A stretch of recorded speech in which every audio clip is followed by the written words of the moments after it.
Laisse la présentation. D'accord. Voilà. Merci. Voilà. Alors.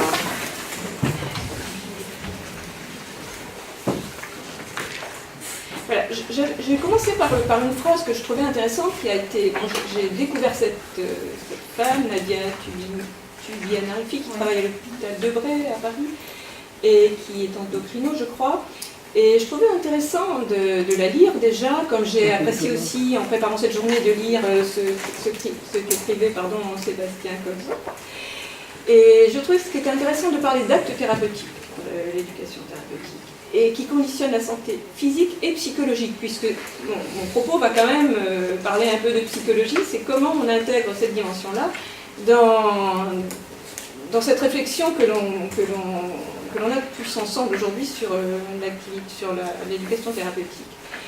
Donc, on ne peut pas du tout limiter le suivi de l'enfant à cette maladie chronique, et puis on sait bien que l'impact sur la vie familiale et sur sa vie en général est évident. Donc ça veut dire que si ça impacte sa vie familiale, ça nécessite forcément la présence et l'implication réelle des parents à tout moment. Alors, mon propos, ce serait surtout de dire, pour moi, la place de la famille, elle est incontournable, elle est là, elle ne se discute pas, et je trouve que Sébastien Coton l'a bien dit dans cette triade relationnelle dont a parlé notre collègue tout à l'heure.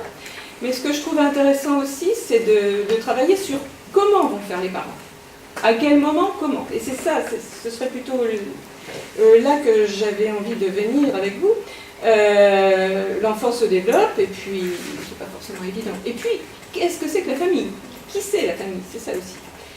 Donc, l'inclusion nécessaire, incontournable, je n'y reviens pas. À tout moment de la prise en charge, c'est évident, on l'a dit, parce qu'il y a transmission d'informations par les soignants que vous êtes, parce qu'il y a une délégation de soins, et il y a une autogestion du traitement. Donc, on sait bien que ce rôle central des services de pédiatrie, c'est autour de cette triade relationnelle-là.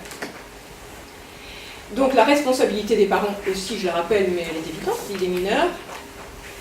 Et puis donc, ce sont les parents qui vont décider de l'acceptation ou non des soins et qui seront activement partants dans les protocoles. On sait bien que c'est d'eux que ça dépendra. C'est pour ça aussi qu'on est très en difficulté. Dans l'atelier qui a précédé autour de la motivation, on évoquait la question de la difficulté dans certaines familles. Et comment on compose aussi avec cette réalité-là. La famille, c'est quelque chose qui se définit de multiples façons. Déjà dans la forme qu'elle a, mais aussi dans la réalité, sa réalité sociale. Vous le savez, vous travaillez dans des milieux très très différents. Donc c'est pour ça que je voulais parler un peu de la parentalité. Donc on sait que la parentalité, c'est quelque chose qui évolue, et que ça se distingue de la parenté. La parenté, que j'appellerais plus biologique, si vous voulez. Et ça ne se limite pas du tout à la fonction géniteur. Vous êtes confronté, quand vous avez à travailler avec les familles, à des familles qui changent, qui déjà se présentent d'une manière parfois qui n'est pas la plus classique possible. C'est une réalité avec laquelle on compose, mais ensuite qui évolue au fil du temps. Cette famille-là, initialement, que vous avez rencontrée chez un tout petit enfant, quel est son devenir en termes de personnes qui accompagnent l'enfant? Qui va, à un moment donné, s'en aller, démissionner? Qui va apparaître? Ou bien est-ce qu'elle va se composer de personnes supplémentaires? Ils vont être plus nombreux. Donc tout ça, si vous voulez, c'est compliqué aussi pour des soignants. Qui sont vos interlocuteurs dans la durée et qui sont les interlocuteurs légitimes aussi. Ça me semblait important d'avoir aussi cette dimension-là. À qui on parle et est-ce qu'on est face à la bonne personne? Et est-ce que cette personne-là, elle est légitime pour s'exprimer, pour donner son avis, et aussi, en-delà de si vous voulez, de sa légitimité de façade, les personnes que vous allez rencontrer, c'est quelle est la place de la personne en coulisses aussi, dans les personnes de la famille, qui va influencer aussi les décisions ou les comportements ou les manières de faire de ce soin avec l'enfant. Et puis, donc ça peut être élargi, c'est ce que j'écrivais là, à toute personne qui répond aux besoins de l'enfant, et ça évolue dans le temps. Et puis aussi, ça s'inscrit quand même dans un discours qui est fondé sur la notion de responsabilité, ou d'irresponsabilité. Alors quand je dis ça, je ne fais pas de procès, je ne juge pas, c'est pas moi qui dis irresponsabilité, mais ça peut être à un moment donné un juge avec une défaillance familiale. Et dans ce cas-là, dans cette triade qui est censée être équilibrée autour de qui fait quoi, qui dit quoi, comment ça s'écrit quand il y a effectivement un risque pour l'enfant? Est-ce qu'il y a à ce moment-là des relais, ou est-ce que vous, soignants, vous vous sentez en obligation d'être plus attentif, de prendre des places qui ne seraient pas juste de votre place, hein, de négocier une nouvelle place ou une place provisoirement différente de celle qui serait celle de la définition, celle que vous devez occuper normalement. Donc, c'était la question, si vous voulez, de travailler sur les places de chacun et aussi sur les investissements affectifs de l'enfant. Hein, donc, quand il y a une défaillance familiale aussi, je notais difficulté pour les soignants à déléguer. Comment vous évaluez cette situation? Comment vous protégez, hein? Quel est le partenariat? Vous aurez de nouveaux partenaires, les partenaires du social. Donc, c'est pas très simple, hein, la famille. Donc, la famille, maintenant, pour parler de cette famille. Bon, ça évolue, c'est ce que je disais. Ce sont des partenaires associés et différenciés. Et on sait aussi qu'au sein de chaque famille, il y a vraiment des règles propres qui leur appartiennent.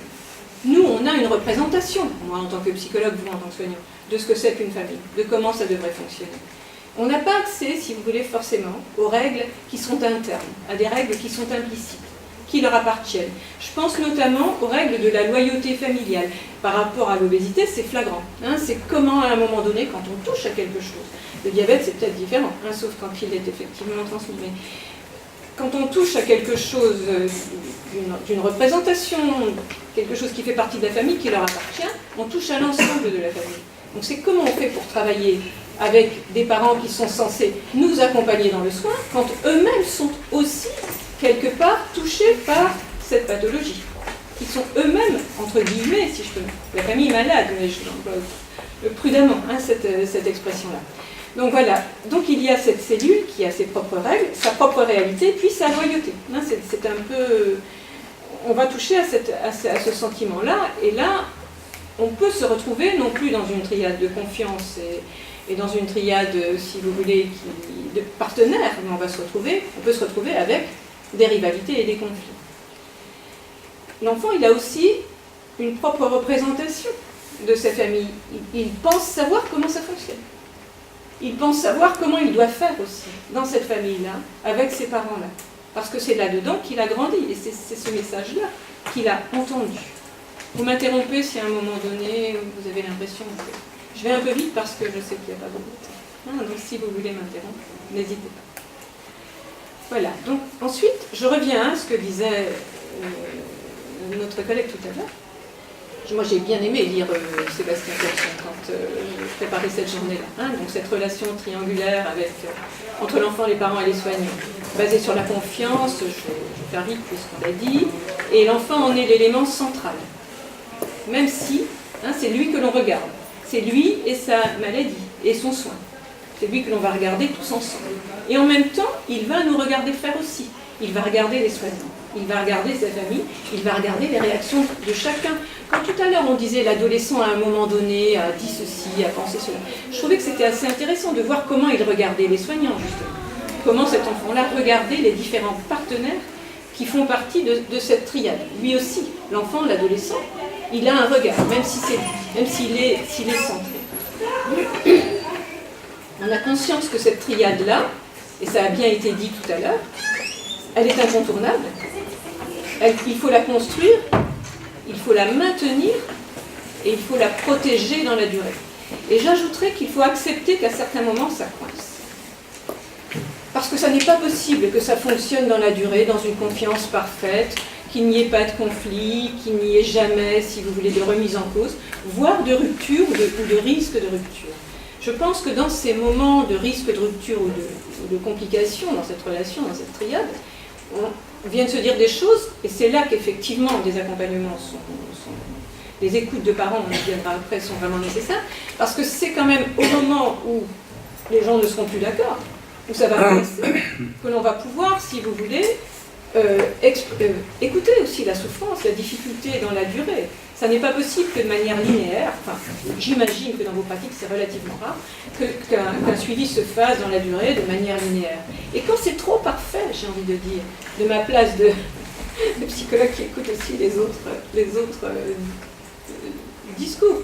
Quand c'est trop parfait, il me semble que ça peut être aussi dangereux. Ça peut être quelque chose, une forme de surface, vous savez, un vernis, on dit, tiens, ils sont tous d'accord, ils sont tout le temps d'accord, qu'est-ce qui se passe? Moi, parfois, ça ne m'inquiète pas, parce qu'il ne faut pas non plus exagérer, mais ça m'interroge un peu. Je me dis, il n'y a pas du tout de conflit dans cette famille-là, tout le monde est toujours d'accord, qu'est-ce qu'il en sera de cet adulte en construction, que va devenir cet enfant, comment il va faire quand il sera grand, hein? Donc vous voyez, il y a quand même à ne pas être non plus dans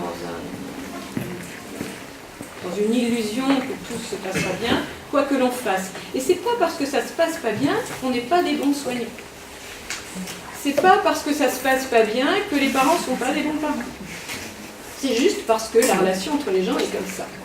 Et que la difficulté, ça vient à un moment donné faire émerger des nœuds, des choses qui sont compliquées et qui mettent les gens en difficulté. Mais c'est important qu'on puisse, même dans les moments difficiles, être assez tranquille avec soi-même, un peu gentil avec soi, en se disant, bon, moi j'ai quand même bien fait mon travail, malgré tout. Là, je ne remets pas en cause cette chose-là.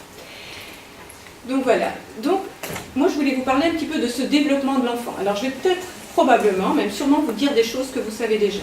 Donc c'est pas pour vous les apprendre, c'est plutôt pour revoir ce parcours. Moi, ce que j'appelle plus qu'un développement, j'aime bien l'appeler un cheminement. Si vous voulez, l'enfant qui grandit, il chemine.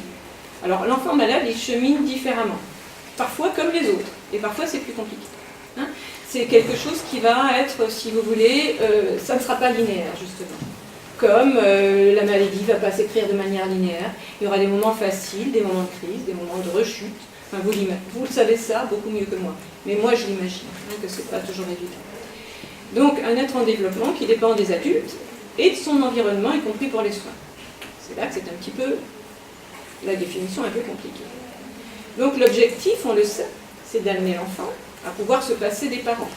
Tous les parents que nous sommes, qu'il y a dans la salle, sont d'accord avec ça. Ce qu'on veut, c'est qu'un jour, nos enfants puissent se passer des parents. Et en même temps, quand l'enfant ne montre pas toutes les capacités d'autonomie qu'on rêvait pour lui, quand on a décidé d'avoir cet enfant, quand il est né, on est inquiet. On a un petit peu de mal quand même avec ce rêve-là, hein, qui est quand même sacrément bouleversé, que l'enfant pourra se passer de nous. Et en même temps, il faudra bien qu'il y arrive. Donc vous voyez comme c'est déjà quelque chose qui est très très ambivalent.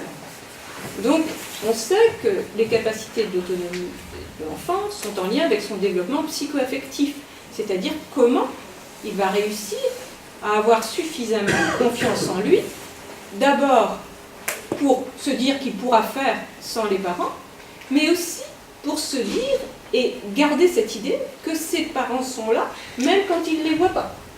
C'est-à-dire qu'il peut compter sur les adultes quels qu'ils soient, dans un, si vous voulez, une place, une permanence, ce qu'on appelle une permanence, hein, de la présence de l'adulte.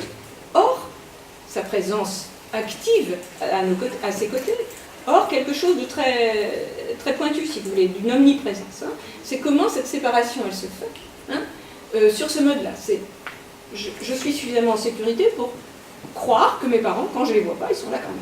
Hein, mais, alors ça c'est vrai pour le tout petit, mais ça continue aussi chez l'ado, et quoi qu'on en pense, on l'oublie, aussi chez l'enfant adulte. Hein, c'est cette dimension-là qui crée une forme de confiance en soi, étayée implicitement par des gens qu'on ne voit plus, qui se sont fait discrets, qui un petit peu à la fois dans cette triade relationnelle ou dans ce développement de l'enfant malade se sont mis un peu en coulisses, sont en coulisses mais ils sont là. Hein. C'est cette négociation-là qu'il faut donc tenter de travailler. Donc l'enfant malade, hein, le développement psycho-affectif, il est là. C'est comment il va construire cette sécurité-là et comment la maladie ne va pas à la fois l'empêcher, freiner, voire, je vais le dire avec plein de guillemets, lui servir. Lui servir à pas grandir. Lui servir à grandir différemment. Hein, c'est voilà, un petit peu, c'est pas un procès hein, que je fais. C'est quand même une réalité aussi que vous avez tous constaté, je pense que ça a été dit tout à l'heure. Hein, voilà.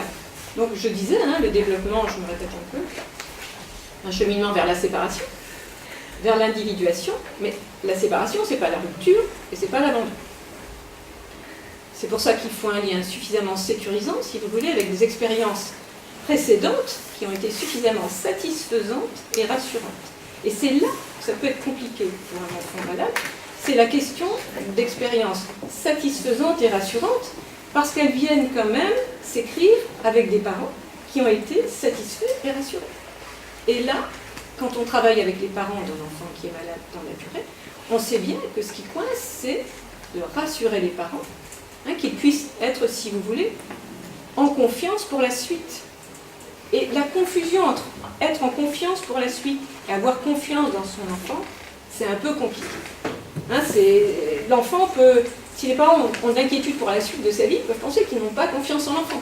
En même temps, c'est un peu ça. Ils n'ont pas confiance dans le possible devenir de l'enfant, dans la capacité dont il va faire les choses et écrire sa vie.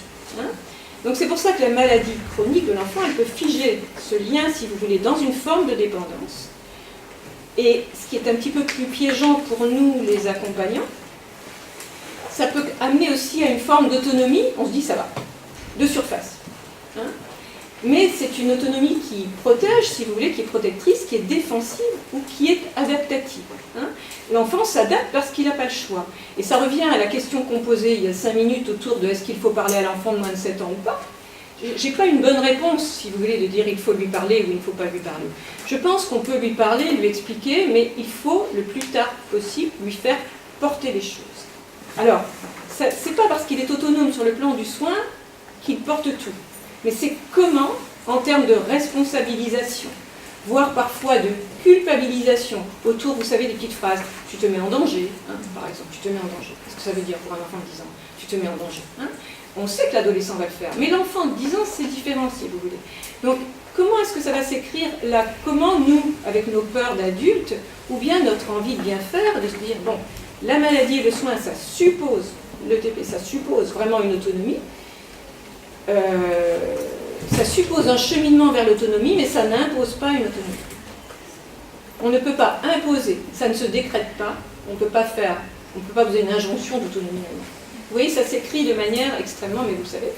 Et nous, parfois, pour que les programmes fonctionnent, et les parents peuvent aussi avoir besoin de s'occuper d'autres enfants, ça s'écrit aussi dans une dynamique familiale globale, c'est comment on va faire avec ça. Donc, l'enfant peut s'adapter parce qu'il n'a pas le choix. C'est une forme de surmaturation, comme ça, il va y aller. On lui demande, il va faire. Mais on ne sait pas ce qui se joue en arrière-plan d'une autonomie de surface et d'une fragilité qui se construirait sur d'autres plans. Maintenant, on ne peut pas tout. Donc, je voulais revenir un petit peu rapidement. Vous me dites si j'ai pas le temps. Quelques minutes encore, mais... Ah oui, c'est tout. Ça va? Donc, alors je vais faire très vite. Donc, vous le savez, la toute petite enfance, la naissance, le narcissisme primaire, la maman et l'enfant sont indifférenciés. Il se vit comme autosuffisant, la maman répond à tous les besoins. Voilà, donc, et on sait que c'est le regard de la mère qui confirme un petit peu cette existence de l'enfant. Donc, si vous voulez, on sait déjà que là, dans la toute première partie de cette vie, le tout bébé, la déception, le renoncement à l'enfant idéal, des choses peuvent se jouer. Et quand je dis que ça peut se jouer, je ne dis pas que ça se joue tout le temps. Attention, il n'y a jamais une réponse comme ça systématique. Voilà. Mais en tout cas, il y a quand même quelque chose d'une crainte qui s'écrit à la place d'une forme de rêve, de quelque chose d'idéal. Ensuite, cette dépendance totale qui se poursuit un peu, et puis ce tiers qui va arriver, je vais faire un peu vite là, ce tiers qui va arriver, ça prend du temps, c'est pour ça que je dis, je vais faire un peu vite, mais en pratique, ça prend du temps, même si le père s'impose, même si le père entre, j'allais dire, dans la danse, là, à trois, on sait bien que c'est pas parce qu'il le veut que ça se passe, on sait bien parce que c'est pas parce que la maman l'autorise que ça se fait, c'est plus compliqué que ça. C'est quelque chose qui s'inscrit doucement dans le temps, d'un passage de l'un à l'autre, de regarder ces deux adultes qui l'entourent. Et c'est vrai que le risque que le jeu à deux se mette en place et perdure, c'est quelque chose, si vous voulez, chez un enfant malade que vous rencontrez certainement, même si on dit que c'est pas vrai, même si le discours est autre. Mais il y a quelque chose entre le discours de façade et la réalité de ce qui peut se jouer, toujours conditionné, qui peut être effectivement assez contradictoire. Donc, cette relation triangulaire avec le père, et là vous avez, vous, quelque chose que vous pouvez faire autour de vérifier cette place. À qui vous vous adressez, qui prodigue les soins, Est-ce que la mère l'accepte? Et puis ça peut se travailler. Effectivement, est-ce que l'enfant l'accepte aussi? Donc ça, ce parcours-là, cette partie-là de la vie, chez le petit enfant de 2-3 ans, vous la connaissez. Puis vous allez vous retrouver aussi face à des enfants qui s'opposent parce que c'est une période d'opposition, qui refusent la frustration, qui veulent tout maîtriser. On le sait, vous le savez, c'est l'acquisition de la propreté, ça va se négocier autour du don et du refus. Ça peut être compliqué, si vous voulez, pour le couple aussi. Il y a des tensions déjà à cet âge-là dans des couples avec des enfants qui n'ont pas de problème de santé. Quand il y a des problèmes de santé, vont se rejouer les risques de surprotection, vont se rejouer des conflits autour de la place de chacun et de l'accession à la place de chacun, du père notamment. Donc ensuite, la première scolarisation, moi j'aime bien en parler parce que j'ai travaillé longtemps dans l'éducation nationale. Et c'est vrai que là, présenter son enfant, quand il sort du milieu familial, avec une maladie, avec des nécessités de protocole particuliers, avec une surveillance particulière à l'école, c'est aussi un moment assez clé, je trouve, qui peut à nouveau fragiliser quand même le couple parental. Et c'est de nouveaux partenaires à nouveau à qui il faut faire confiance, à qui il faut déléguer à nouveau quelque chose du soin. Et on sait aussi qu'à cet âge-là, au moment où l'enfant entre à l'école, c'est à ce moment-là qu'il commence à se comparer aux autres. Les parents étaient les seuls interlocuteurs, on commence à regarder un peu les choses de manière plus horizontale. Et à ce moment-là, si vous voulez, il y a une comparaison entre soi-même et autrui. Il se présente à l'autre, il se compare, donc il prend aussi en compte à ce moment-là, ce qui peut être douloureux pour l'enfant et pour la famille, la question de sa particularité et de sa différence. C'est des choses, si vous voulez, que vous savez, mais c'est bien de rappeler à quel âge on se compare à l'autre, c'est à 3 ans. On commence à regarder où on est et puis qui sont les autres. Il y a une période un peu plus douce, c'est vers 7 ans, cette période de latence. Là, vous dites qu'on peut commencer effectivement à mettre l'enfant en tant qu'interlocuteur, ça ne m'étonne pas, parce que c'est l'âge de la scolarité, c'est l'âge des apprentissages, on est au calme sur pas mal de plans, et c'est l'âge où on commence à raisonner. Donc l'enfant peut changer de point de vue, il peut effectivement se prendre en compte, être raisonnable au sens propre du terme, et puis il y a souvent dans ces âges-là, je ne sais pas si vous me le confirmerez, une forme de solidarité dans le groupe, chez les petits, à l'école élémentaire encore. Les enfants peuvent s'entraider, il y a quelque chose encore d'une forme d'acceptation quand les choses sont dites. C'est important de s'appuyer aussi sur le groupe scolaire, sur le groupe de classe, pour pouvoir parler un petit peu aussi là de la difficulté de l'enfant et des contraintes. Donc là, l'observance, c'est jouable. Et puis ensuite, il y a cette arrivée douce de l'adolescence, entre rupture et continuité, on va dire. Donc c'est vrai que là, il y a à travailler cette séparation, mais en même temps, si vous voulez, l'enfant qui peut se sentir en danger, il peut avoir envie de cette séparation, et la vouloir en même temps parce qu'il en a besoin pour être comme les copains, c'est très très compliqué. Et tout ce qui va toucher à l'âge, j'allais dire, premières années de collège, 4e jusqu'à l'adolescence et le jeune adulte, ça va se jouer toujours dans l'ambivalence et le paradoxe. Et c'est ça qui est compliqué parce que entre ce que l'on dit et ce que l'on veut, les choses et leur contraire, il y aura toujours, si vous voulez, des choses qui vont comme ça fragiliser. Et parfois, les adultes qui entourent ces jeunes-là ne savent plus très bien où ils en sont. C'est un peu compliqué. Donc, il faut savoir que l'enfant, le jeune adolescent, celui qui va devenir adolescent, veut se séparer. Il a bien compris. C'est comme même un enfant non malade, on lui dit « T'es content d'entrer au collège ?» Oui, je suis super content d'entrer au collège. En même temps, il a très peur de prendre le bus le matin. C'est pas aussi simple. Donc, il y a une affirmation comme ça de vouloir aller au collège dans tous les moments de rupture, et puis de savoir qu'en même temps, c'est quand même pas facile pour lui. Donc, c'est là que je disais que la non-séparation, quelque part, elle maintient l'enfant aussi collé aux parents. L'enfant malade peut jouer aussi sur le fait que, bon, il ne faut pas qu'on l'oublie. Il ne faut pas qu'on oublie qu'il est malade. Il ne faut pas qu'on oublie qu'il a besoin de ses parents. Il ne faut pas que les parents l'oublient, moins que jamais. Et en même temps, il a envie de se faire oublier. C'est très compliqué. Et d'oublier la maladie, et d'oublier ce qui le tient à cette maladie, c'est-à-dire les contraintes de soins qui sont là quand même.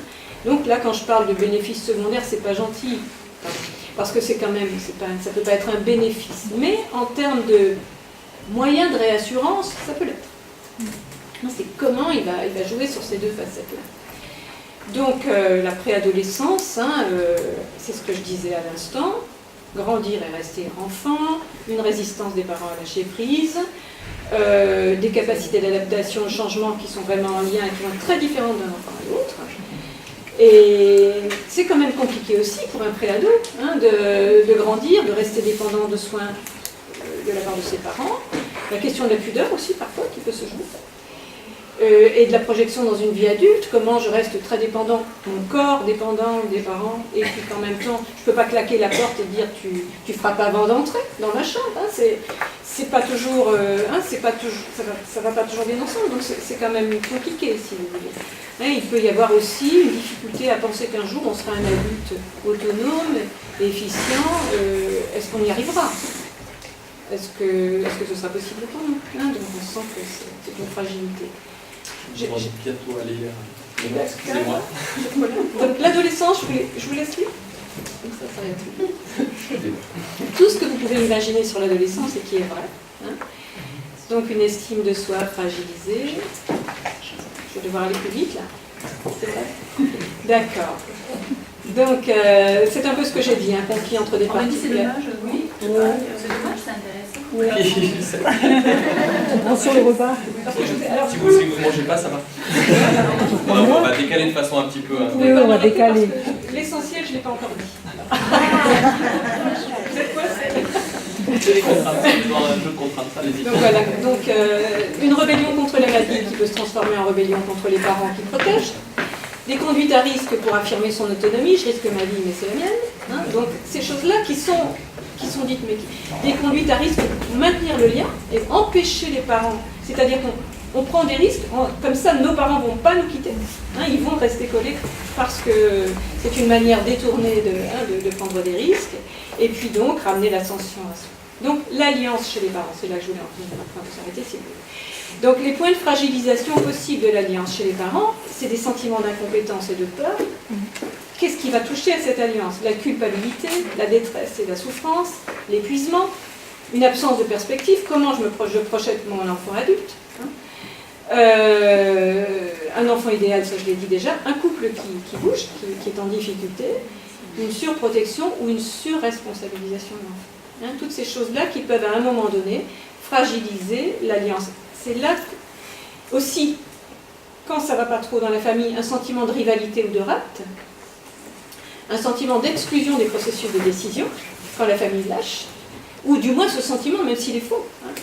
Une information trop spécialisée et complexe, ça peut être aussi parfois, c'est compliqué, et des références culturelles parents et soignants très éloignées. On retouche ce que je disais tout à l'heure par rapport à l'idée de la compétence parentale telle qu'elle peut être définie en termes de responsabilité parentale, ce que je disais tout à l'heure. Donc, il y aurait plein de choses à dire encore, mais je vais... Donc c'est vrai, il y a aussi, quelque part, l'idée quand on a du mal à voir grandir son enfant malade, c'est rester à la case départ, comme si ça pouvait ne pas être vrai. Hein, quelque chose où on se dit, les choses vont se réécrire, non pas dans un développement et un cheminement, mais dans quelque chose où on va réécrire l'histoire. Hein, donc si vous voulez, c'est un petit peu, ça c'est quelque chose du fantasme.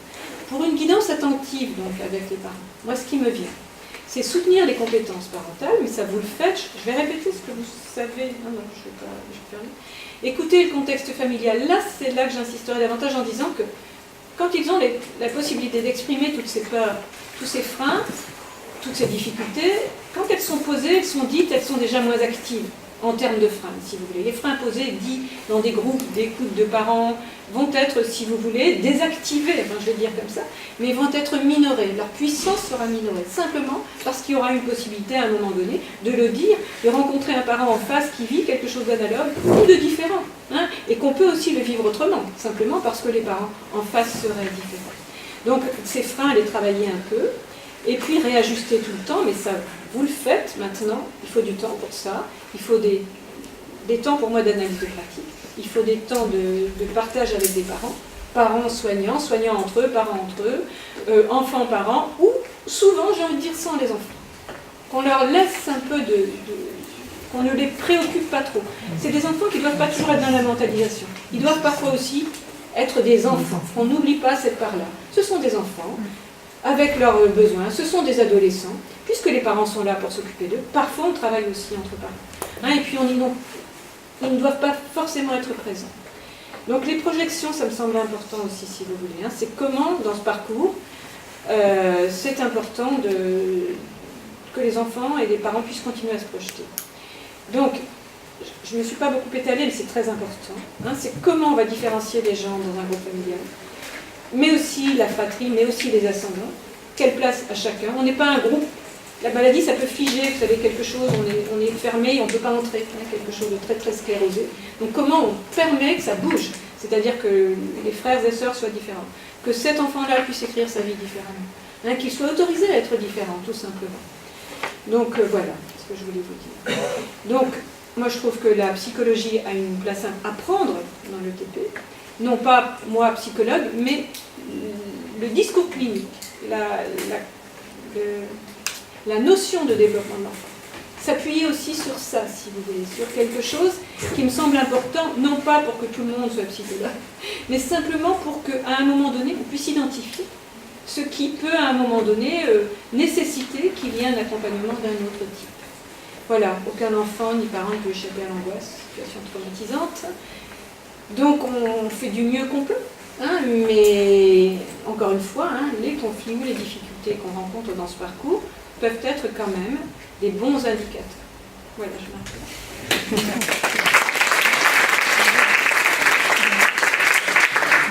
Et mes excuses à vous et à vous pour le temps un peu serré, hein, du coup. Est-ce qu'il y a du coup une ou deux questions rapides avant de donner la parole à la dernière intervenante? On vous reprécisera après le décalage des horaires de l'après-midi, on s'arrangera pour décaler un petit peu avec le repas. Enfin, décaler sans vous faire un petit peu tard. Hein.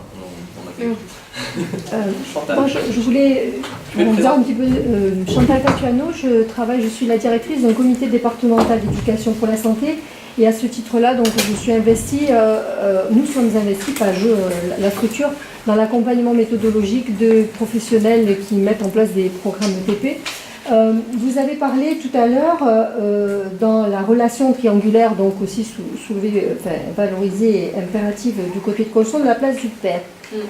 Et moi, la question que j'avais envie de vous poser, comment faire quand cette place-là n'existe pas, soit physiquement, soit même si le père est là, mais pour diverses raisons, hein, sans jugement, n'est pas là finalement dans cet accompagnement et dans la place du développement de l'enfant. Alors c'est vrai qu'on va déjà essayer de faire qu'il soit là, même s'il n'est pas actif, c'est-à-dire qu'il existera, hein, sur le plan symbolique quand même, qu'il existera, qu'il sera nommé. Mais c'est vrai qu'il y a des situations où il ne sera pas acteur, si vous voulez. Mais il est quand même nommé, et il est toujours nommé. On ne sait jamais ce qu'il peut devenir. Hein. Une personne qui à un moment donné ne veut pas, pour différentes raisons, prendre sa place, n'est pas en capacité de le faire, ou n'est pas nommé, tout simplement. Et quand il peut l'être, on ne sait pas comment ça peut évoluer. Donc on part du principe que ça peut bouger. On ne le sait pas, donc que ça peut bouger. Donc il peut être quand même nommé, même s'il n'est pas acteur, et si c'est la mère qui prend l'essentiel de la place. Mais dans ce cas-là, tenter quand même de trouver des étayages pour que la mère ne soit pas seule à porter.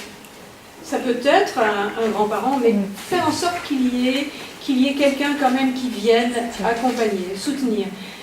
Ou du moins que dans notre discours de professionnel, on fasse en sorte que la mère n'ait pas le sentiment de tout. Et que si elle a ce sentiment-là, elle puisse dans ce cas-là être étayée. Ça peut être social, ça peut être familial, mais on ne la laisse pas seule aux commandes. Parce que, indépendamment de la difficulté que ça peut être pour la mère, pour l'enfant, c'est quand même un jeu possible de rivalité unique. Et quand on ne peut pas faire dévier un peu les choses, c'est ça l'intérêt du couple. Ça peut être à un moment donné des conflits et de l'opposition qui vont se diriger vers une seule personne, et c'est trop dur, parce que là, on est dans le couple, dans la relation à deux. Et c'est pas jouable, si vous voulez. Donc c'est pour ça qu'il faut à un moment donné trouver un autre tiers.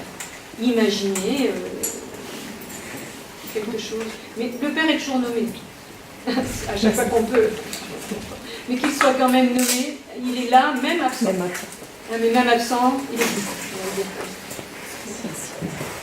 Une deuxième? Il y en a? On continuera dans les ateliers cet après-midi. Merci beaucoup. Et on va passer la dernière parole.